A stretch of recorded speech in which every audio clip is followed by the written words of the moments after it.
Good evening, everyone. It is now 6 o'clock, and we are starting the Thursday, January 25th, 2024 Planning and Zoning meeting. Need to call the order, please. Ishmael Harris. Here.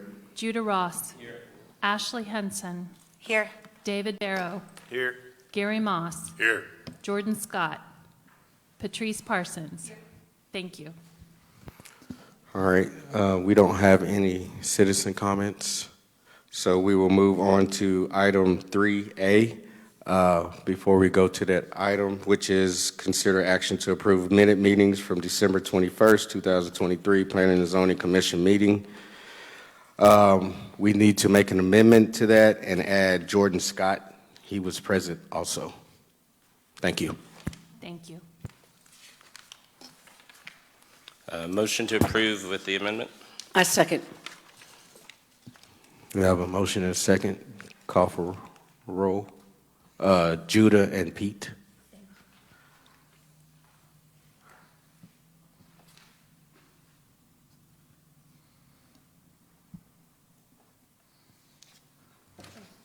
You need to call roll on that, please. Ishmael Harris. Yes. Judah Ross. Yes. Ashley Henson. Yes. David Barrow. Yes. Gary Moss. Yes. Patrice Parsons. Yes. Thank you. All right, on to item 3B, public hearing and consider action to recommend approval to adopt the 2024 schedule of uniform submittal dates for site development plans, zoning concept schemes, plats, public improvement plans, and neighborhood regulating plans in accordance to the Bastrop Building Block B3 Code Section 2.3.004, annual adoption of schedule of uniform submittal dates, and the Bastrop Building Block B3 Technical Manual Section 1.2.002 uniform submittal dates is shown in Exhibit A and forward to the February 13, 2024 City Council meeting. That was a lot to say. We need dates. The legislature requires the legislature put in place a shot clock that gives us very limited time to process things. 30 days is the normal process. So in order for us to start the clock, we need to have a date, and we need to have adopted dates, and that's exactly what these things are. There's been a change in what is defined as a plan, and we'll work through that with our attorneys, but these are the schedules. So there is no question as to when something's due and when it should be out and when it should be in front of Planning Commission or advertised in the paper. Super simple. Any questions? Can you just give me an example of what, just like a developer comes and they want to do it, what the different timelines and steps are, and where this applies and what we might be changing? Sure. So I'll give you an example. Well, we're not changing anything. This is following the state law, but I'll give you an example. A developer comes in and submits an application for a plat during one of the timelines, during the day that we accept applications. Assuming it's administratively complete, all of the pieces are there. We haven't determined if they're good pieces. We're just assuming this is there, this is there, this is there. We have 30 days from the time we accept it to take action. And if we fail to take action, the plat is considered approved. That's a bad thing sometimes, especially as areas are landlocked. They may not even have a road or access to them. Normally, what will happen is staff will work with the applicant. If what we received was deficient, we ask them to sign a waiver and say, you're not going to make it in 30 days because the actions that the legislature has us do is a 1 or a 0. It's a yes or a no. If we were to return it right then and there, we would be charged with bad customer service, right? Because they don't really know what to submit. So we have them sign a waiver, and then we sort of work through the process. This just keeps us all honest. So it really is incumbent upon municipalities and cities and staff to make sure what we know, what we want when we submit. And 2, staff knows what a good submittal is. And 3, the requirements are pretty clear to whoever is submitting so they know how to work through the process. Is this different from what it was the year before? No, Okay. this is Same timeline, same, okay. even as we begin to make amendments to the code, this is a legislative requirement from Austin. So. Okay. So it's staying the same, we just need to Yes. renew it yearly? Yes. I make a motion. Second. Approve. We have a motion and a second. Can you call roll, please? Ishmael Harris, Yes. Judah Ross. Yes. Ashley Henson, Yes. David Barrow, Yes. Gary Moss, Yes. Patrice Parsons. Yes. Thank you. All right, that was unanimous. Thank you, Sylvia. On to item 4, 4A, future development-related items. Under this item, probably two significant things. One is the Code Rodeo that's happening on Saturday, 9 to 3 at the Convention Center. If you're not signed up, please feel free to show up. We'll feed you. But it is a full day of going through the codes and some issues and things we're going to be moving forward toward. The other thing that has been raised both by Main Street and some businesses continues to be the sign ordinance.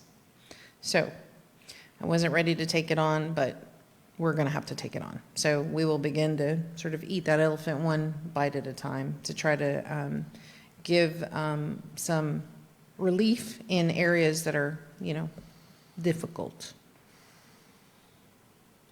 Is this rodeo different than the last one? No, Still the same? yes, Format, blah, blah, blah. yes. blah, blah. I just want to confirm, if, as commissioners, I would like to come. I saw that it was sold out. Can I show up? Absolutely. Okay, cool. Thank you. Absolutely. We ordered lunch for you. Awesome. And I have a question. Yes. If I can't get there till 12:30. That's okay.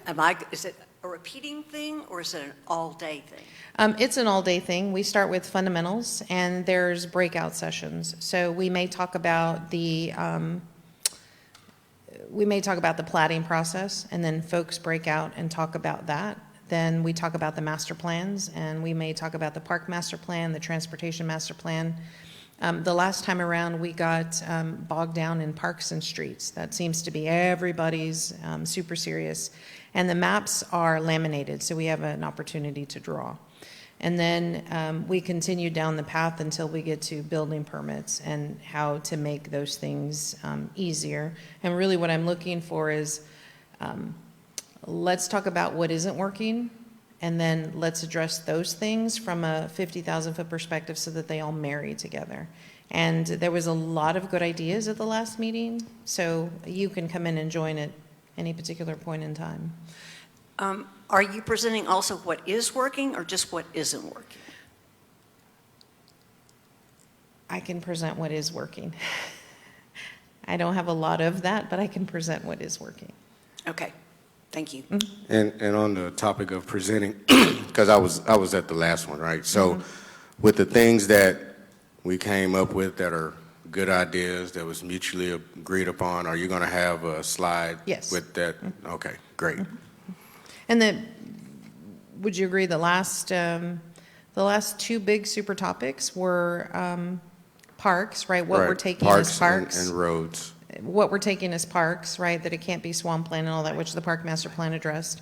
And then roads, connections, sidewalks, and where they make sense and where they don't make sense. And that aspect, I can say, is really good. Like she said, the maps are laminated, so you have an opportunity to kind of make your own kind of highway or road, or kind of see how to pan out in comparison to what we have going on with the development also, so. And we have an extra layer now on the roadmap because the county has a draft transportation plan out too. So you'll be able to see where the county road connections are meant to come in as well. That all sounds great. Yeah. I just don't want only the things that are wrong with the B3 code to be presented, with nothing being presented as positive. So we don't really talk about the B3 code. We don't talk about it from that perspective. We talk about it just from a development perspective. And we talk about from, okay, did you mean to allow this type of density? Here's the result to the drainage. And the answer from the group last time was, yes, we meant that in these areas. Okay, great. Notate that so that we have a special designation or special district in these areas, but not in these areas. There was a conversation about historic designations or historic districts. Where should those boundaries be? Should it be the 68 boundaries right now that we consider Main Street, or is that a different boundary? So we're talking about it in terms of substance as opposed to actual text in the code. Judah? I'm looking forward to the rodeo. Regarding the sign ordinance, do you have an idea of what the plan is, what we're going to do, or are we just kind of starting to talk about it? So there's a couple of things that the businesses are, especially the ones along some of the Main Street corridors that are hidden off that aren't necessarily on a thoroughfare, because the current sign code says you've got to be on a thoroughfare, or you've got to be fronting a street that has an address. And so things like Vibe Tribe in the sign ordinance to have a sign. So Vibe Tribe is a perfect example. Her street faces the bank side. If she put a sign on the bank side, that really doesn't do her any good. And so she's been advocating for a sign on Spring Street, which doesn't meet the sign code because it's considered an off-premise sign.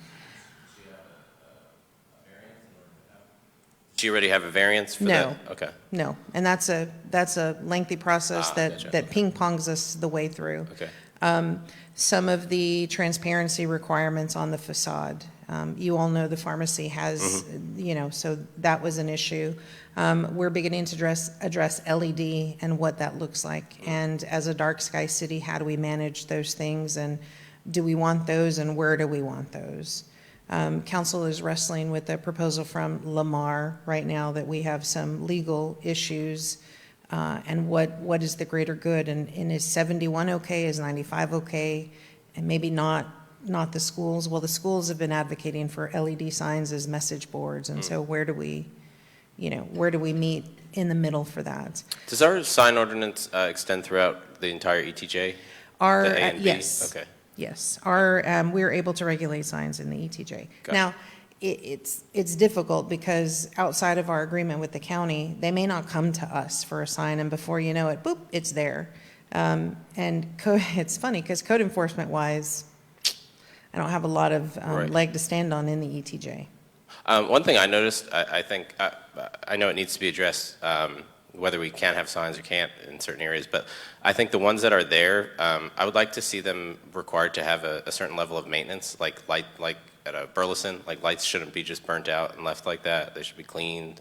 They should be, if they're going to have the sign, I think it should look nice. And the cabinet. And, Yeah. like the ones right here that are, yeah. Got it. I have one more question. I know Yes, I'm a ma'am. broken record. No, that's okay. Do you have any idea how many people are planning to show up on Saturday? So What we kind of had, head count? I believe we had 47 people registered. Okay.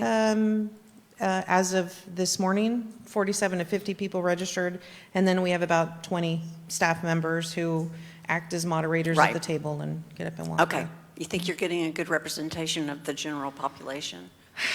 You know, the first one was, there were, because again, I'm not talking about the B3 code text to text. I'm just talking about, is this what you meant? And if so, this is how we execute it, and let's meet somewhere in the middle. I think there was a lot more discussion on master plans, which is your foundation anyway for anything. I think so, but I think folks come with predetermined notions on, I know I want to talk about parks. Yeah. Or I know I want to talk about streets.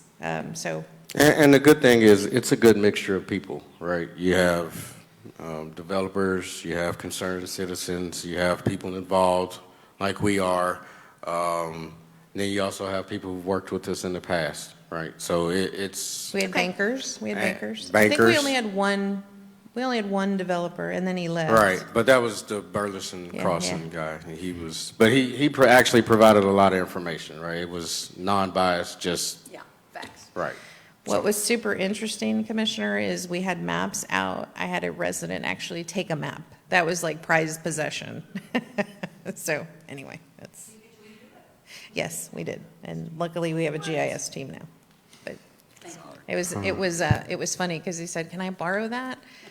And then he went to go work on it. And then we said, "Where'd he go?" Well, he took the map and the marker. I need to take it home to borrow it and do my research, so. Yeah. All right, do we have anything else on that? All right. Okay, on to item 4B, Development Services Department Monthly Project Volume Report. We missed that Fairview Cemetery rezoning, that went to council. Y'all saw that. Yeah, y'all saw that.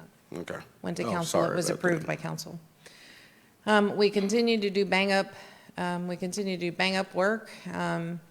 We're busy. I know people have said, Interest rates have risen and y'all aren't as busy. I wish that was the case. I wish that was the case.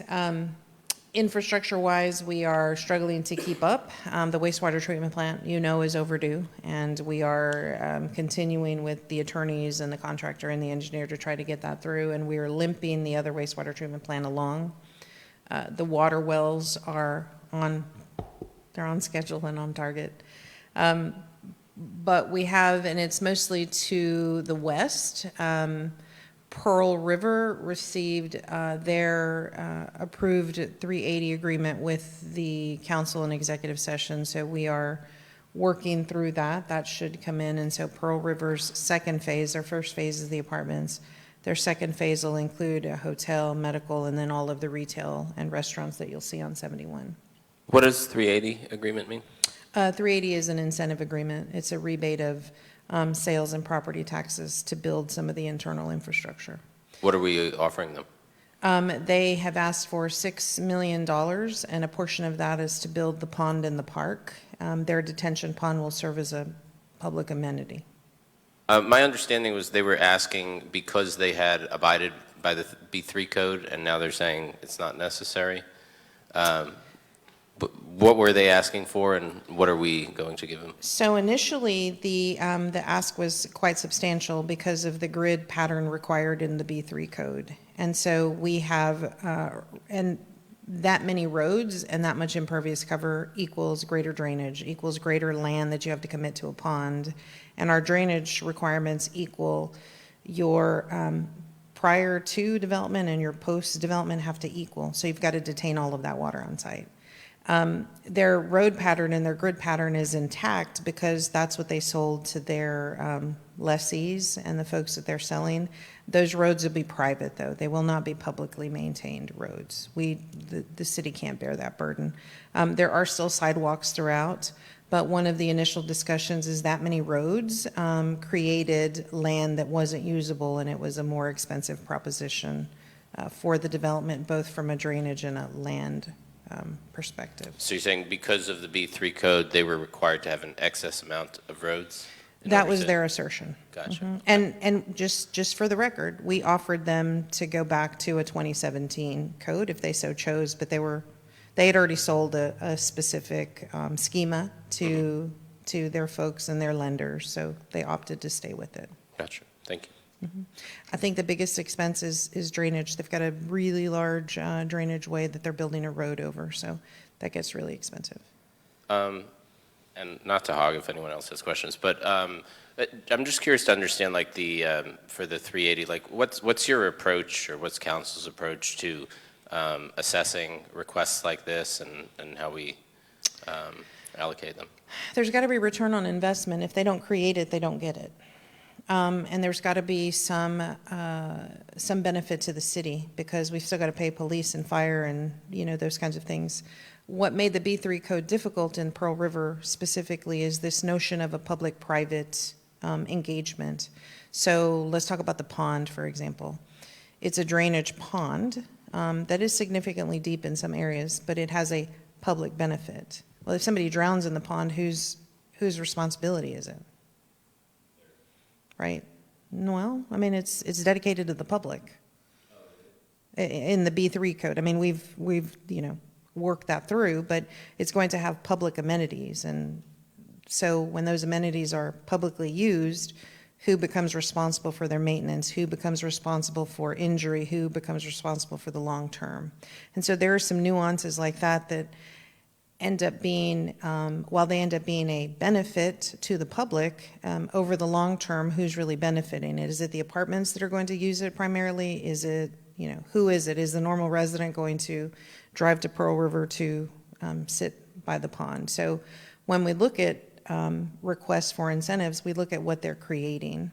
And you can't ask for more than you create. That's right off the bat. And you shouldn't be asking for 100% of what you create. That's just not. So. Great questions. We have anyone else? All right. You have anything to add to that? Nope. All I'm right. looking for On you. to item 4C, individual requests from planning and zoning commissioners that are particular items to be listed on the future agendas. Anyone got anything? I do. You're a broken record here. That's okay. I'm still trying to figure out when the mayor's going to come present to us about B3 code. That's a good and- question. I've asked him, and he says he's not going to. All but right, would you like for us to ask him? Yes, Okay. absolutely. You can ask him on camera. Mayor, when are you coming to present to Planning Commission? And the second question, well, Connie's not going to do it because she's not our mayor anymore. Yeah, Yeah. Yeah. So, yeah. yeah. And then I think the mayor responded saying he would like to do it. Yeah, he would like to do So we it. just need to pin him down. Okay, I'm happy to schedule it. We've talked about a workshop. So the attorney's talking about a workshop at the end of February, first part of March, so maybe that's a prime opportunity. Okay, great. Mm-hmm. And the second question is, we've talked about a tour, Mm-hmm. a commissioner tour. Is that still being planned? Sure, so when it gets a little bit prettier, if you guys give me days on when you would want to do that, I'm happy to take you guys out. We did fix the administrative van, so we've got transportation at Okay. least to take you out, so. Well, would you be willing to present us with some options? Sure. In terms of dates, and then we can figure out what'll work? Absolutely. So do we want to do it like over the same workshop period, maybe? Maybe. How would you see that working? So I'd probably see the tour early on to give you some context as you discuss the B3 code, and then any legal pitfalls that he wants to describe later on. That It sounds would- great to It would me. be an all-day workshop, though. That's all right with me. I mean, I'm going to have to make plans to be here anyway. I don't know how you all feel about that. I like They all, that they all idea. gave me thumbs up, so. Okay, how about you, buddy? We can tell you about it. We'll feed you.